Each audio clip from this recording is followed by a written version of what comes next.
Raya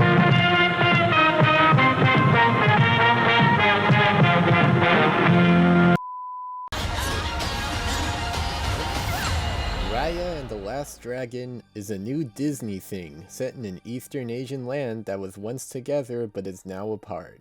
And it's up to the titular protagonist to unleash a dragon that will make things better and stuff. That was a very abbreviated summary of the actual plot because there were a lot more steps to it than that. It is a more action-packed, world-buildy, non-musical menagerie from the Mouse Monopoly.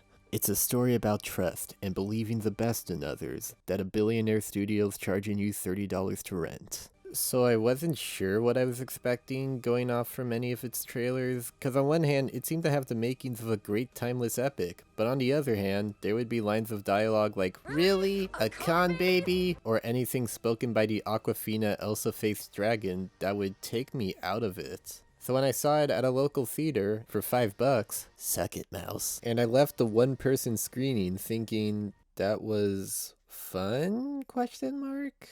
Which has more or less been my takeaway on it. The animation was outstanding as per usual with Disney behind the realm. The Elsa face on the dragon is a bit of a cop-out, but it does otherwise have decent enough design, spectacular looking environments and effects, eerily realistic skin textures in some cases, and a lot of very solid action choreography and set pieces. All the usual talent you would expect from a Walt Disney animation service. But unfortunately, it's bogged down by a common problem I see in this kind of ambitious, one-movie-long cinematic universe set in a lore-filled fantasy land, in that it tries to tell more than it can chew?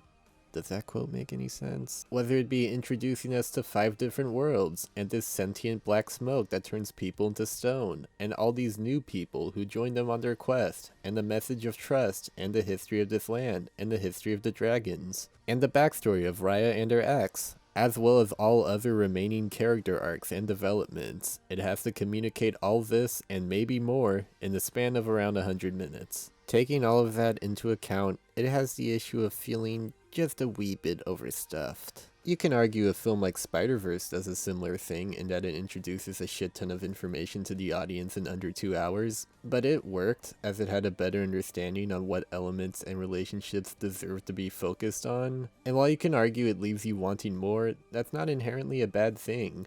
I could say this film left me wanting more, but not necessarily because I found it enjoyable or interesting. It's just that it would have made the film work better as a whole. The characters are all pretty underdeveloped. While I like Raya okay enough, everyone else are just kind of exactly who you'd think they are and go through little change. Aquafina Dragon kinda got on my nerves a little too quickly, which isn't a good sign considering she's the deuterologist. Did I pronounce that word correctly? Villain girl is just villain girl. Kid chef is kid chef. Baby is baby. And etc. is etc. The comedy in this is also very whatever. The jokes in the trailer are kinda what it's all like. I feel it wants to be something like Kubo and the Two Strings, or dare I even say, cause Lord knows everyone else has, Say the line! Avatar: The Last Airbender. They want an epic journey with fun and lighthearted moments interspersed with scary and dramatic weight. I felt Raya could have done that had it simplified itself more. Kubo followed 3 people in several lands that aren't necessarily divided, albeit on an independent quest. Avatar focuses on mostly 4 people trying to unite 3 lands together in a span of 3 seasons. Raya has like 6 people, and they have to unite 5 lands, who each have a piece of the glowy orb MacGuffin, which I don't think I even mentioned yet. You see what I mean here? They need to cut it down, put more emphasis into important stuff that matters, like character for instance. Or go the other way and make the movie longer, and turn it into a show. And even if it doesn't fix all of its issues, it would make for a possibly more consistently enjoyable experience. But all that said, it's not awful. I kinda had some fun watching. It's just another generic Disney thing. I'd suggest waiting it out until it's free on its streaming service or whatever, and you'll possibly get something out of it, if you could trust me. 5 out of 10. Also, the theatrical release of this included a dialogue-less short film told with music and dance about these old people who stand in the rain and turn young. It was cute. I liked it. Can you just hit that on switch on the vacuum for me? Thanks, man. Oh my God, turn it off! Oh, I'm gonna get fired again! Oh, shit. Bad Trip is a new comedy from America's sweetheart Eric Andre. Let me in. Let me in. A film entirely shot with hidden cameras about Eric and Lil Rel Howery taking a trip down to New York so Eric can confess his love to someone, while Lil Rel's criminal sister, played by Tiffany Haddish, tracks them down as they've stolen her car. Along the way, they get into some wacky hijinks as they amuse, confuse, annoy, entertain, and sometimes traumatize real actual pedestrians who happen to get swallowed up in their flytrap. So, I've been waiting to see this movie for 2 years now.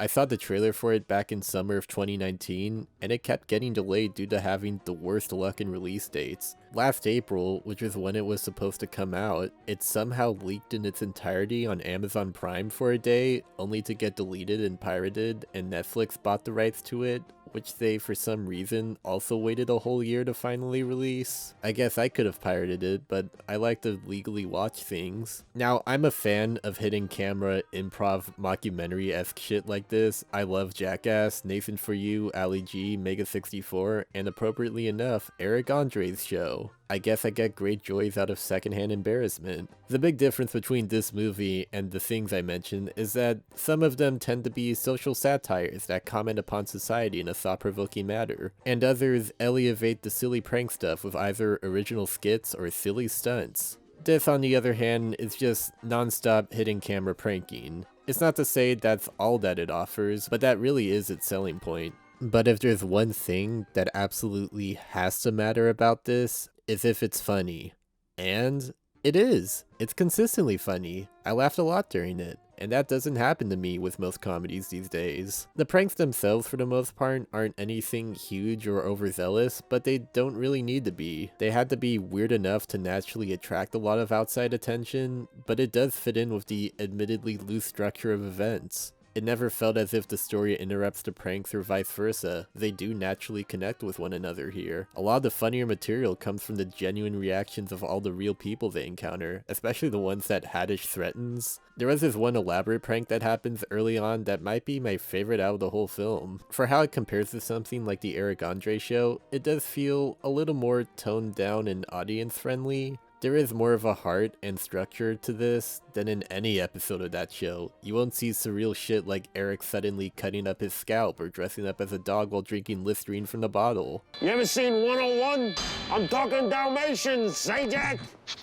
Someone's crop dusting, and I like it. It might be a bit of a disappointment that it didn't go super unhinged, but it's clear that it's not that kind of film they're making. It's a fun, easygoing buddy comedy, and all the actual actors in it are really good.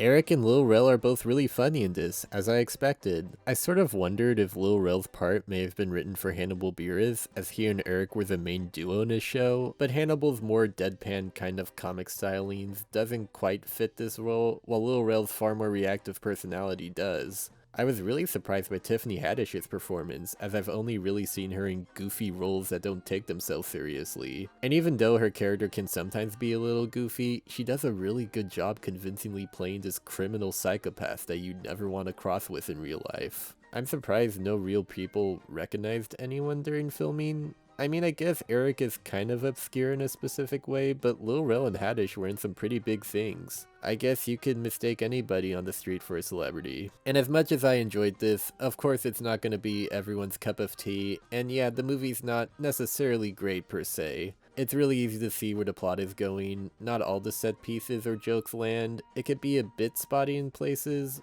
but for what it is, it's massively entertaining. It breezes through in a perfect 86-minute runtime. God, I miss short comedies. If you like Eric Andre's stuff, then there's a good chance you'll like this one too. If you don't, then maybe not, and if you're unfamiliar with him, then this is a good introduction. Check it out, 7 out of 10.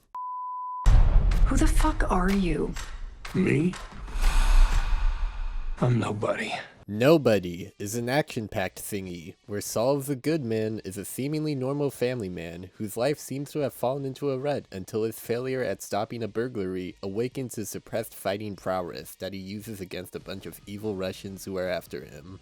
It's a very Canon Films Charles Bronson Death Wish sounding premise, but I was intrigued enough because I like Bob Odenkirk and it was made by the director of Hardcore Henry, which had some pretty wicked action set pieces. Well, after having my teeth kicked in for 90 minutes, the two things I came for more or less delivered, but unfortunately, not a lot else did. It's interesting just how different of a career Bob had 15 years ago, back when he was still a comic actor, and then displayed some worthy dramatic talent, and now is an action movie hero boy. While the role itself is a fairly standard midlife crisis suburban dad, kind of a less proactive Walter White if you will, it is elevated by Odenkirk's performance, as he's not only able to sell this character's tiredness, but is also surprisingly talented in all the elaborate fighting and punching and gunplay he does. I don't think I've seen him in this physical of a role, but he pulls it off better than you would think. And that leads us to the other selling point, the action, which likewise is also pretty baller. Coming from the hardcore Henry guy, he knows how to present energetic, brutal mayhem where every hit, every punch visibly and audibly appears painful. While the general set pieces aren't as fun as the ones in Henry, the choreography is solid, being as tight and aggressive as it can. I do take issue with some of its editing. I felt that it cuts a little too often during the fights without a whole lot of rhyme or rhythm. The direction itself has some occasional flair, but for the most part it's kinda standard, which is a perfect description for the remainder of the movie. Standard. Bob's character goes through a very standard arc of learning to be more assertive for his family. The family themselves are essentially ciphers who only exist to give him some motivation for doing the crazy things he does. They do seem to hint at some things regarding his wife knowing his past, which was kind of interesting, and his father and half-brother being equally as capable of fighting as he is, but none of these concepts are ever properly developed. It establishes all these relationships Bob has with like his son, his daughter, his brother-in-law, his father-in-law, but it ultimately feels pointless as a lot of whatever arcs or purposes these characters are supposed to have are either rushed, barely present at all, or in the case of his kids, not even resolved. So similar to another film I've mentioned recently, it seems to have a bit of an overstuffing problem, albeit in a different matter. Where Raya had too much story, this needed less. I could almost look past these issues had the film been more entertaining and maybe didn't demand so much attention to these things, but if it wasn't for Odenkirk and the action, it's just kind of a dull John Wick-like wannabe, which is ironic considering it's from the same writer as the Wick trilogy. Now granted, these two aren't super comparable apart from being 50-year-old men who shoot guns, but I feel Wick's simplicity and subtlety in establishing its world through character interactions make it a far more interesting watch. Although again, that being a franchise and this being more of a self-contained thing should be taken into account. So if you're still interested in this, maybe wait for it to be on Redbox or something. That way you could get punched in the face from the comfort of your own home. 5 out of 10.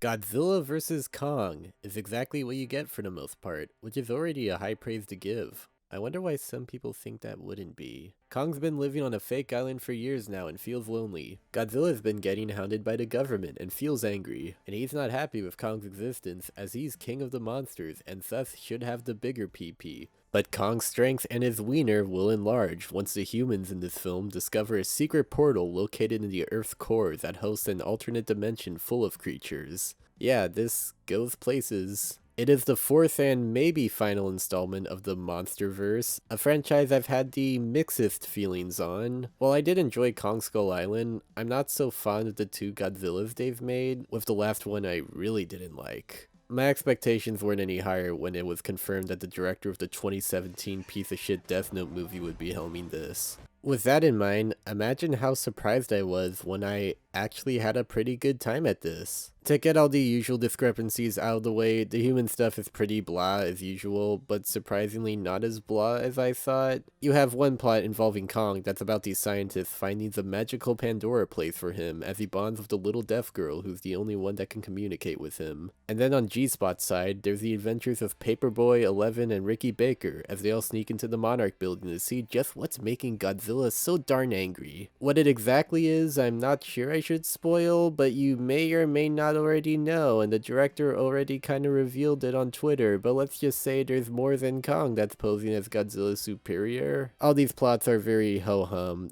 The one with D3 was probably the worst, though I will give it to Brian Tyree Henry, who does have fun with his role and makes it not as unbearable as it could have been, I guess, even if it had some of the dumbest sitcom level jokes. I really don't understand women. The scientist one was also pretty average, but the thing that elevated it more than anything was how closely it tied with Kong's character, and this I feel is the movie's real strength. Kong himself is really the protagonist of this picture, despite being second billed on the title. He has the biggest emotional through line, he goes through an arc, you understand exactly how he thinks. It really is his story for the most part, and he's just a big ol' lovable monkey. When he feels happy, I feel happy. When he's sad, I sad. This is exactly what I want out of these giant monster movies, to have a solid emotional connection with the giant monster. Well, that and an epic battle, which thankfully it also delivers on. When the big fight happens, it feels epic. It looks awesome. There's lots of color on the screen, which thank you. I miss that. I am so sick of all these dark blue, darkly lit, rainy ass hitting, so I appreciate readable, understandable punching and flailing. I like seeing them face to face. I like how they wordlessly communicate. This is a good movie to watch in the theater where it's safe. Because when it gets to the scene where they're roaring at each other, I don't know what to say. It is sexual. It's a movie that practically defies any sort of criticism. You already know before clicking on this whether you're seeing this or not. Like, of course it's not perfect, it's still pretty dumb, but I'm not mad. I had a good time. The audience I saw it with had a good time. It's less than 2 hours. It's perfect junk food entertainment, which is just what's needed. Good job for once, Wingard. 6 out of 10.